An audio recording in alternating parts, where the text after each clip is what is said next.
2026년 대한민국 교회 신뢰도 19%, 2030 세대가 썰물처럼 교회를 떠나고 정치는 칼날 같은 진영 논리로 갈라져 있고 이제는 종교의 자유마저 법이라는 이름 아래 흔들리는 시대입니다. 기독교인으로 살아가는 것 자체가 비정상처럼 취급받는 이 혼란의 한복판에서 우리는 과연 어디에 서야 합니까? 맹목적인 비난입니까? 아니면 무기력한 침묵입니까? 아니면 그저 하나님만 바라보며 조용히 믿음 생활만 하면 된다는 자기 위안입니까? 안녕하십니까? 하나님의 시선으로 세상을 바라보는 IMOK 소사이어티 애널리스트 이상혁 목사입니다. 오늘 이 시대의 소음을 끄고 본질을 조율하는 첫 번째 방송을 시작합니다. 많은 분들이 물으십니다. IMOK SA가 무슨 뜻이냐고 말이죠. 영문 그대로는 I'm OK Society Analyst의 약자입니다. 나는 괜찮다는 자기 최면이 아니라 하나님의 시선으로 이 사회를 분석하고 우리가 서야 할 자리를 함께 찾아가겠다는 의지를 담았습니다. 그리고 그대로 읽어보시면 바로 이 목사가 됩니다. 학자나 전문가의 차가운 분석이 아니라 한 명의 목사로서 성경의 렌즈로 시대를 바라보겠다는 저의 진심입니다. 앞으로 매주 정치, 경제, 사회, 문화, 교회라는 5가지 영역을 통해 우리 삶의 주파수를 하나님께 맞추는 튜닝 시간을 가져보려고 합니다. 오늘은 그 첫 번째 시간입니다. 먼저 우리가 발딛고 있는 2026년의 민낯을 솔직하게 직시해 봅시다. 첫째, 정치가 종교가 되어버린 분열입니다. 지난 탄핵 사태와 숱한 격변을 거치면서 우리 사회는 이쪽 아니면 저쪽이라는 극단적 이분법에 갇혔습니다. 슬픈 것은 기독교인들조차 성경보다 정당의 가치를 우위에 두고 서로를 정죄한다는 사실입니다. 하나님 없는 세상에 선은 없는데 우리는 진영의 우상이 되어버렸습니다. 둘째, 신뢰를 잃어버린 성소입니다. 국민의 75.4%가 교회를 불신합니다. 단 19%만이 우리를 신뢰합니다. 우리가 전하는 복음이 고귀하지 않아서가 아니라 그 복음을 담아내는 우리의 삶이 빛과 소금의 맛을 잃었기 때문입니다.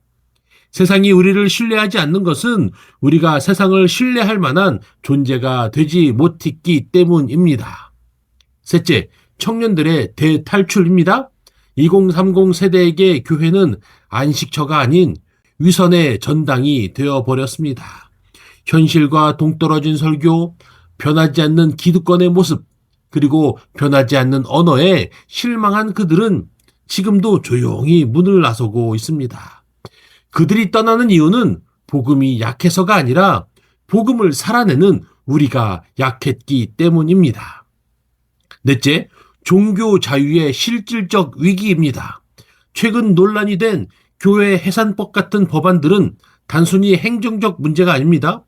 국가의 권력이 교회의 본질적인 치리 영역까지 침범하려 한다는 신호탄입니다. 이것은 단순한 법률 문제가 아니라 교회가 세상과 구별되는 존재 이유 자체가 흔들리고 있다는 경고입니다. 마지막으로 저출생과 양극화가 낳은 정신적 피로입니다. 살기는 좋아졌는데 살기는 힘든 시대, 자살률 세계 1위라는 성적표는 우리가 얼마나 길을 잃었는지를 여실히 보여줍니다. 물질은 풍요로워졌지만 영혼은 점점 메말라 가고 있습니다. 그렇다면 우리는 어디로 가야 합니까? 저는 오늘 성경에 근거하여 기독교인이 서야 할 5가지 자리를 제시합니다. 첫째, 정치 영역에서 우리는 공의와 화해의 자리에 서야 합니다. 누군가는 묻습니다. 어떻게 기독교인이 좌파가 될 수 있느냐고 말입니다. 저는 되묻습니다.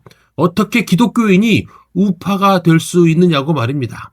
성경 어디에도 특정 이념의 편이 되라는 구절은 없습니다. 좌로나 우로나 치우치지 않는 것, 그것이 하나님의 명령입니다. 하나님 없는 세상에 선은 없습니다. 우리는 진영 논리의 도구가 아니라 하나님의 공의를 선포하고 갈등을 중재하는 화해자로 그 자리에 서야 합니다. 정치가 우리의 우상이 되는 것을 멈춰야 합니다. 정치가 구원이 될 수 없기 때문입니다. 둘째, 경제 영역에서 우리는 청지기 정신의 자리에 서야 합니다. 세상을 다스리고 관리하라는 창세기의 명령은 탐욕의 허락이 아닙니다. 양극화가 심화되는 2026년 기독교인은 재물을 목적이 아닌 도구로 바라봐야 합니다. 가난한 자를 돌보고 공정한 질서를 위해 목소리를 내는 것, 그것이 만몬의 노예가 되지 않고 청지기로서 품격을 지키는 길입니다. 셋째, 사회 영역에서 우리는 돌봄과 생명 존중의 자리에 서야 합니다. 고령화와 정신건강의 위기는 교회가 가장 먼저 응답해야 할 사역지입니다. 외로운 고아와 과부를 돌보는 것이 정결한 종교라고 야고보서는 가르칩니다.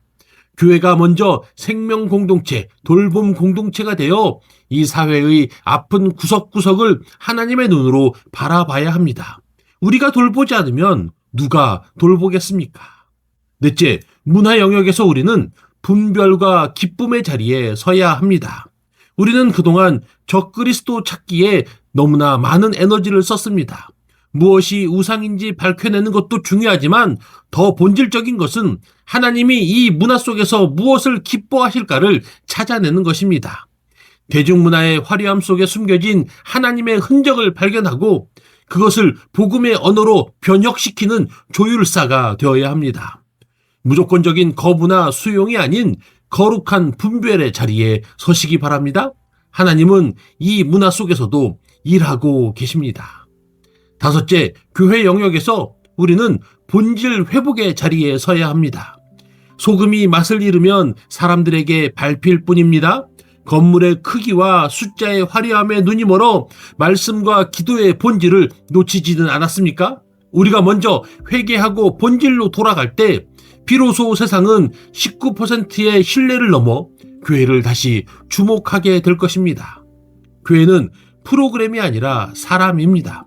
사람이 변화될 때 교회가 변화되고 세상이 변화됩니다. 여러분, 2026년이라는 거친 파도 속에서 우리는 도망칠 수도 세상과 똑같이 증오하며 싸울 수도 없습니다. 하나님이 우리를 부르신 자리는 소금의 자리입니다. 소금은 자신을 드러내지 않고 녹아 없어지지만 음식을 썩지 않게 하고 풍미를 더합니다.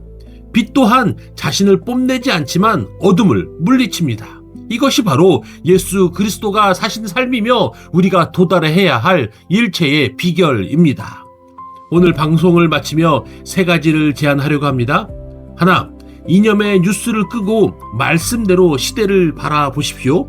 둘, 비난하기 전에 내 안에 본질부터 회복하십시오. 셋, 세상 속에서 비굴하지 않게 그러나 오직 사랑으로 존재하십시오. 당신이 선 그 자리가 바로 하나님의 나라가 시작되는 지점입니다. 그 자리에서 우리는 비록 작을지라도 분명히 세상을 바꾸는 힘이 될 것입니다.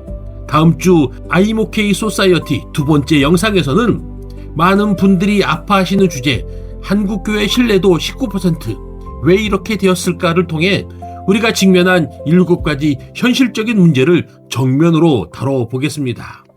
오늘 영상이 여러분의 영혼에 작은 울림이 되었다면 구독과 좋아요로 함께해 주십시오. 댓글로 지금 기독교인으로서 가장 고민되는 부분을 남겨주시면 저도 함께 마음을 다해 조율하겠습니다. 지금까지 I'm OK 소사이어티 애널리스트 이상혁 목사였습니다. 당신은 오늘 주님 안에서 정말 괜찮으십니까? 감사합니다.